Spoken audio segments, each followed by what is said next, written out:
ನಮಸ್ತೆ friends, good food land ಚಾನಲ್ಗೆ ನಿಮಗೆಲ್ಲರಿಗೂ ಆತ್ಮೀಯ ಸ್ವಾಗತ. ಇವತ್ತು ಮಲ್ಲಿಗೆ ದೋಸೆ ಮತ್ತು ತುಂಬ ರುಚಿಯಾದ ಒಂದು ಚಟ್ನಿಯನ್ನು ಮಾಡಿ ತೋರಿಸ್ತಾ ಇದ್ದೇನೆ. ತುಂಬ ಸಾಫ್ಟ್ ಅಂದರೆ ತುಂಬ ಸಾಫ್ಟ್ ಈ ದೋಸೆ. ಖಂಡಿತ ನೀವು ಒಮ್ಮೆ ಟ್ರೈ ಮಾಡಿ ನೋಡಿ. ಅದೇ ರೀತಿ ಈ ದೋಸೆಗೆ ಯಾವ ರೀತಿ ಚಟ್ನಿ ಒಳ್ಳೆಯದಾಗ್ತದೆ ಅಂತ ಹೇಳಿ ಸಹ ಮಾಡಿ ತೋರಿಸಿದ್ದೇನೆ. ಹಾಗಾದರೆ ಸರಿ, ಹೇಗೆ ಮಾಡೋದೆಂದು ನೋಡುವ. ನಾನಿಲ್ಲಿ ಅರ್ಧ ಲೋಟದಷ್ಟು ಕುಚ್ಚಲಕ್ಕಿಯನ್ನು ತೆಗೆದುಕೊಂಡಿದ್ದೇನೆ. ನೀವು ಯಾವ ಅಳತೆಗೆ ಯಾವ ಲೋಟ ಅಥವಾ ಕಪ್ಪನ್ನು ಉಪಯೋಗಿಸ್ತೀರಿ ಅದನ್ನೇ ಎಲ್ಲದಕ್ಕೂ ಉಪಯೋಗಿಸಿ. 2 ಲೋಟದಷ್ಟು ಬೆಳ್ತಿಗೆ ಅಕ್ಕಿ ಮತ್ತು ಅರ್ಧ ಲೋಟದಷ್ಟು ಉದ್ದಿನಬೇಳೆ, 1 ಟೇಬಲ್ ಸ್ಪೂನ್ನಷ್ಟು ಮೆಂತೆ. ಇದನ್ನೆಲ್ಲವನ್ನು ಒಂದು 3-4 ಸಲ ಚೆನ್ನಾಗಿ ತೊಳೆದು ಒಂದು 5 ಅಥವಾ 6 ಗಂಟೆ ನೆನೆ ಹಾಕಬೇಕು. ಗ್ರೈಂಡರಿಗೆ ಅಥವಾ ಮಿಕ್ಸಿಗೆ ಹಾಕುವ ಒಂದು 10 ನಿಮಿಷ ಮುಂಚೆ ಒಂದು 3 ಚಮಚದಷ್ಟು, ಸಣ್ಣ ಚಮಚ ಸಾಕು, ಅವಲಕ್ಕಿ, ತೆಳು ಅವಲಕ್ಕಿಯನ್ನು ನಾನಿಲ್ಲಿ ಉಪಯೋಗಿಸಿದ್ದೇನೆ. 3 ಚಮಚದಷ್ಟು ತೆಳು ಅವಲಕ್ಕಿಯನ್ನು ತೊಳೆದು ಒಂದು 10 ನಿಮಿಷ ನೆನೆ ಹಾಕಿದರೆ ಆಯಿತು, ಸಾಕು ಅಷ್ಟೇ. ನಂತರ ಇದೆಲ್ಲವನ್ನು ಒಟ್ಟಿಗೆ ನುಣ್ಣಗೆ ರುಬ್ಬಿ ನೋಡಿ ನಾನಿಲ್ಲಿ ತಂದು ಇಟ್ಟಿದ್ದೇನೆ. ಇದು ಗ್ರೈಂಡರ್ ತೊಳೆದ ನೀರಿದು, ಬೇಕಾದರೆ ನಂತರ ಹಾಕ್ಕೊಳ್ಳುವ. ಇದು ದಪ್ಪ ಇದೆ. ಈಗ ಕುಚ್ಚಲಕ್ಕಿ ಹಾಕಿರೋದ್ರಿಂದಾಗಿ ತುಂಬ ದಪ್ಪ ಆಗ್ತದೆ ಮರುದಿವಸ ಹಿಟ್ಟು.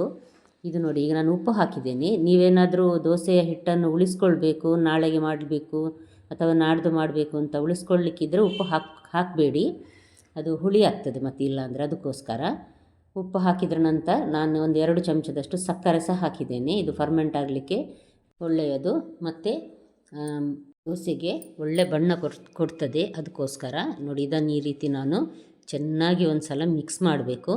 ನಂತರ ಎಷ್ಟು ನೀರು ಬೇಕು ಅಂತ ನೋಡಿ ಹಾಕಿ ಇದನ್ನು ಹುದುಗಲಿಕ್ಕೆ ಅಂದರೆ ಫರ್ಮೆಂಟ್ ಆಗಲಿಕ್ಕೆ ಇಡಬೇಕಾಗ್ತದೆ. ಸ್ವಲ್ಪ ತೆಳುವೇ ಇಡಬೇಕು, ದಪ್ಪ ಇಡೋದು ಬೇಡ. ಒಂದು 5-6 ನಿಮಿಷ ಚೆನ್ನಾಗಿ ಕೈಯಿಂದ ಇದನ್ನು ನಾವು ಬೀಟ್ ಮಾಡಬೇಕು. ನೋಡಿ, ಈ ರೀತಿ ಬಟ್ಟೆ ಹಾಕಿ ಒಂದು ದಪ್ಪ ಕಲ್ಲು ಇಟ್ಟಿದ್ದೇನೆ. ಈಗ ಚಳಿ ಆದ್ದರಿಂದ ಹಿಟ್ಟು ಹುದುಗು ಬರೋದು ಕಡಿಮೆ, ಅದಕ್ಕೋಸ್ಕರ. ಈಗ ನಾನು ಚಟ್ನಿ ಮಾಡ್ತಾ ಇದ್ದೇನೆ. 2 ಟೇಬಲ್ ಸ್ಪೂನ್ನಷ್ಟು ಕಡಲೆಬೇಳೆಗೆ 1 ಸಣ್ಣ ಚಮಚ ತೆಂಗಿನೆಣ್ಣೆ ಹಾಕಿದ್ದೇನೆ. ದೊಡ್ಡ ತುಂಡು ಶುಂಠಿ ಮತ್ತು ಕಾಯಿ ಮೆಣಸು, ಖಾರ ನೋಡಿ ಹಾಕ್ಕೊಳ್ಬಹುದು. 1-2 ಎಸಳು ಕರಿಬೇವು. ಇದೆಲ್ಲವನ್ನು ಕ್ರಿಸ್ಪ್ ಆಗುವವರೆಗೆ ಹುರಿಯುವ. ಇದನ್ನೀಗ ತಣ್ಣಗಾಗಲಿಕ್ಕಿಟ್ಟು ನಂತರ ಮಿಕ್ಸಿ ಜಾರಿಗೆ ಹಾಕುವ. ಚಟ್ನಿ ರೆಡಿ ಮಾಡುವ. 1-1.5 ಕಪ್ಪಿನಷ್ಟು ತೆಂಗಿನ ತುರಿ ಹಾಕ್ಕೊಳ್ಬಹುದು. ಹುಳಿ ಹಾಕೋದು ಬೇಡ ಇದಕ್ಕೆ. ಮತ್ತು ಉಪ್ಪು ರುಚಿಗೆ ತಕ್ಕಷ್ಟು ನೋಡಿ ಉಪ್ಪು ಹಾಕ್ಕೊಳ್ಬೇಕು. ಸ್ವಲ್ಪ ನೀರು ಹಾಕಿ ನಾನಿಲ್ಲಿ ನುಣ್ಣಗೆ ರುಬ್ಬಿ ತಂದಿದ್ದೇನೆ ನೋಡಿ. ತುಂಬ ನುಣ್ಣಗೆ ಆಗೋದಿಲ್ಲ ಮಿಕ್ಸಿ ಜಾರಲ್ಲಿ, ಅದು ನಾವು ಕೈಯಲ್ಲಿ ಕಡಿದ್ರೆ ಅಥವಾ ಗ್ರೈಂಡರಲ್ಲಿ ರುಬ್ಬಿದರೆ ಮಾತ್ರ ಆಗ್ತದೆ. ತೆಂಗಿನೆಣ್ಣೆ, ಸಾಸಿವೆ, ಕಾಯಿ ಮೆಣಸು ಮತ್ತು ಕರಿಬೇವು ಹಾಕಿ ಒಂದು ಒಗ್ಗರಣೆ ಸಹ ಕೊಟ್ಟಿದ್ದೇನೆ ನಾನು. ಇದಕ್ಕೆ ಒಗ್ಗರಣೆ ಹಾಕಿದ್ರೇ ಒಳ್ಳೆಯದಾಗೋದು ಚಟ್ನಿಗೆ, ಅದಕ್ಕೋಸ್ಕರ. ನೋಡಿ, ಈಗ ಮರುದಿನ ಬೆಳಿಗ್ಗೆ ತೆಗೆದು ನಾನಿಲ್ಲಿ ನೋಡ್ತಾ ಇದ್ದೇನೆ ನೋಡಿ, ಒಳ್ಳೆ ಹುದುಗು ಬಂದಿದೆ. ಇದು ತುಂಬ ಮೇಲೆ ಬಂದಿಲ್ಲ, ಅಂದರೆ ಈಗ ಚಳಿ ಇರುವ ಕಾರಣ ಜಾಸ್ತಿ ಉಬ್ಬಿ ಬರುವುದಿಲ್ಲ. ಇದು ಆಗುವ ಪಾತ್ರೆ ತುಂಬ ಆಗೋದಿಲ್ಲ ಹಿಟ್ಟು, ಆದರೆ ಚೆನ್ನಾಗೀಗ ಇದು ಫರ್ಮೆಂಟ್ ಆಗಿದೆ ನೋಡಿ. ಬೇರೆಲ್ಲ ದೋಸೆ ಮಾಡಲಿಕ್ಕೆ ಇಷ್ಟು ದಪ್ಪ ಬೇಕಾಗ್ತದೆ. ಇಡ್ಲಿ ಎಲ್ಲ ಮಾಡೋದಾದರೆ ಇಷ್ಟು ದಪ್ಪ ಬೇಕು. ಈ ದೋಸೆ ರೆಸ್ಟೋರೆಂಟ್ ಟೇಸ್ಟ್ ಬರಬೇಕಾದ್ರೆ ಇದಕ್ಕೆ ಒಂದು 4 ಚಮಚ ಅಕ್ಕಿ ಹಿಟ್ಟು, ಇದು ಅಕ್ಕಿ ಹಿಟ್ಟನ್ನು ನಾನು ಹಾಕ್ತೇನೆ. ಮತ್ತು ರೆಸ್ಟೋರೆಂಟ್ನವರು ಅಕ್ಕಿ ಹಿಟ್ಟಿನ ಜೊತೆ ಸ್ವಲ್ಪ ಸೋಡಾ ಹುಡಿ ಸಹ ಹಾಕ್ತಾರೆ. ನಾನಿಲ್ಲಿ ಸೋಡಾ ಹುಡಿ ಹಾಕೋದಿಲ್ಲ. ಸೋಡಾ ಹುಡಿ ಹಾಕಿದರೆ ಚೆನ್ನಾಗಿ ತೂತು ಇನ್ನೂ ಸಹ ಬರ್ತದೆ, ದೋಸೆ ಚೆನ್ನಾಗಿ ಆಗ್ತದೆ ಅಂತ ಹಾಕುವ ಅಗತ್ಯ ಇಲ್ಲ. ನೋಡಿ, ಈ ರೀತಿ ಅಕ್ಕಿ ಹಿಟ್ಟು ಹಾಕಿ ಇದನ್ನೊಂದು ಸಲ ನಾವು ಚೆನ್ನಾಗಿ ಮಿಕ್ಸ್ ಮಾಡಬೇಕು, ಎಲ್ಲೂ ಗಂಟುಗಳಿಲ್ಲದ ಹಾಗೆ. ಈಗ ಹಿಟ್ಟು ದಪ್ಪ ಇದೆ ನೋಡಿ, ಅದಕ್ಕೋಸ್ಕರ ನಾನೀಗ ನೀರು ಹಾಕ್ತಾ ಇದ್ದೇನೆ ಇದಕ್ಕೆ. ಈ ದೋಸೆ ನಾವು ಕಾವಲಿಗೆ ಹಾಕುವಾಗ ನಾವು ಸೌಟಲ್ಲಿ ಹಾಕಿ ಇದನ್ನು ಸ್ಪ್ರೆಡ್ ಮಾಡಲಿಕ್ಕಿಲ್ಲ, ಕಾವಲಿಯನ್ನೇ ಸ್ವಲ್ಪ ತಿರುಗಿಸಿ ಸ್ಪ್ರೆಡ್ ಮಾಡಲಿಕ್ಕೆ. ಅದಕ್ಕೋಸ್ಕರ ಇದನ್ನು ನಾವು ಸ್ವಲ್ಪ ತೆಳುವಾಗಿ ಇಡಬೇಕು ಅಂತ ಹೇಳುವುದು. ನೋಡಿ, ಈಗ ನಿಮಗೆ ಹಾಕಿ ತೋರಿಸ್ತಾ ಇದ್ದೇನೆ ನೋಡಿ. ಸಾಧಾರಣ 1 ಸೌಟಿನಷ್ಟು ಹಾಕ್ತೇವೆ ಮಾಮೂಲಿ ದೋಸೆಗಾದರೆ. ಇದು ಒಂದು 2 ಸೌಟಿನಷ್ಟು ಹಾಕಿ ನಾನು ಈ ರೀತಿ ತಿರುಗಿಸ್ತಾ ಇದ್ದೇನೆ ನೋಡಿ. ತುಂಬ ತೆಳುವಲ್ಲ, ಇದು ಸ್ವಲ್ಪ ದಪ್ಪ ಇರುವ ದೋಸೆ, ಆದರೆ ಅಷ್ಟೇ ರುಚಿ ಮತ್ತು ತುಂಬ ಸಾಫ್ಟ್ ಕೂಡ.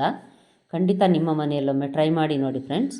ನೀವಿನ್ನೂ ನನ್ನ ಚಾನಲ್ ಗುಡ್ ಫುಡ್ ಲ್ಯಾಂಡನ್ನು ಸಬ್ಸ್ಕ್ರೈಬ್ ಮಾಡಿಲ್ಲ ಅಂದರೆ ದಯವಿಟ್ಟು ಸಬ್ಸ್ಕ್ರೈಬ್ ಮಾಡಿ. ಹಾಗೂ ನಿಮ್ಗೆ ಇಷ್ಟ ಆದರೆ ಲೈಕ್ ಬಟನನ್ನು ಪ್ರೆಸ್ ಮಾಡಿ ಮತ್ತು ಫ್ಯಾಮಿಲಿ ಫ್ರೆಂಡ್ಸಿಗೆ ಖಂಡಿತ ಶೇರ್ ಮಾಡೋದನ್ನು ಮರಿಬೇಡಿ. ನೋಡಿ, ಸೋಡಾ ಹುಡಿ ಹಾಕದೇ ಎಷ್ಟು ಚೆನ್ನಾಗಿ ತೂತಾಗಿ ಬಂದಿದೆ ದೋಸೆ. ಇದಕ್ಕೊಂದು ಮೇಲ್ಗಡೆ ಒಂದಷ್ಟು ತುಪ್ಪ ಹಾಕಿದ್ರಂತೂ ತಿನ್ನಲಿಕ್ಕೆ ತುಂಬ ರುಚಿಯಾಗ್ತದೆ. ಈ ಚಟ್ನಿ ಇದಕ್ಕೆ ಒಳ್ಳೆ ಕಾಂಬಿನೇಷನ್. ಖಂಡಿತ ಒಮ್ಮೆ ಟ್ರೈ ಮಾಡಿ ನೋಡಿ. ನೋಡಿದ್ರಲ್ಲ ಫ್ರೆಂಡ್ಸ್, ಇದನ್ನೀಗ ಇನ್ನೊಂದು ಸೈಡ್ ತಿರುಗಿಸಿ ಹಾಕಿ ಬೇಯಿಸಬೇಕು. ಹಾಗೆ ಬೇಯಿಸಿ ತಿನ್ನೋದಿಲ್ಲ ಈ ಮಲ್ಲಿಗೆ ದೋಸೆಯನ್ನು. ಇನ್ನೊಂದು ಕಡೆ ಸಹ ಬೇಯಿಸಿದರೆ ತಿನ್ನಲಿಕ್ಕಂತೂ ತುಂಬ ರುಚಿಯಾಗ್ತದೆ. ನೋಡಿ ಬಣ್ಣ ಕೂಡ ಎಷ್ಟು ಚೆನ್ನಾಗಿ ಬಂದಿದೆ. ಸಕ್ಕರೆ ಹಾಕಿದರೆ ಸ್ವಲ್ಪ ಬಣ್ಣ ಇದೇ ರೀತಿ ಚೆನ್ನಾಗಿ ಬರ್ತದೆ, ಅದಕ್ಕೋಸ್ಕರ ನಾನು ಸಕ್ಕರೆ ಹಾಕೋದು. ಖಂಡಿತ ನಿಮಗೆ ಇವತ್ತು ಇಷ್ಟ ಆಗಿದೆ ಅಲ್ಲ ಫ್ರೆಂಡ್ಸ್, ನಿಮ್ಮ ಫ್ಯಾಮಿಲಿ ಫ್ರೆಂಡ್ಸಿಗೆ ಶೇರ್ ಮಾಡಿ. ನಾಳೆ ಇನ್ನೊಂದು ಹೊಸ ರೆಸಿಪಿಯೊಂದಿಗೆ ನಿಮ್ಮನ್ನು ಮತ್ತೆ ಭೇಟಿಯಾಗ್ತೇನೆ. ನೋಡಿದ ಎಲ್ಲ ವೀಕ್ಷಕರಿಗೆ ಧನ್ಯವಾದ.